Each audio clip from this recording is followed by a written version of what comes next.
Hello, in this video I want to show you how to fix the problem when you want to install Call of Duty Mobile but you can't seem to find it on your Nubia Red Magic 7 Google Play Store.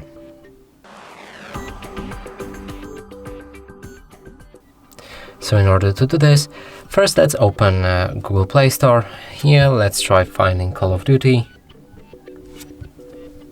And as you can see, there's no real game. So let's fix that by going back, clicking on the profile icon, settings, revealing family, moving to parental controls, and right here you can fix it two ways.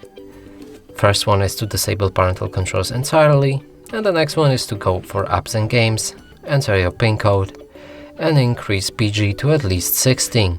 Make sure to save that setting. And now if we go back and find Call of Duty, it should be right here.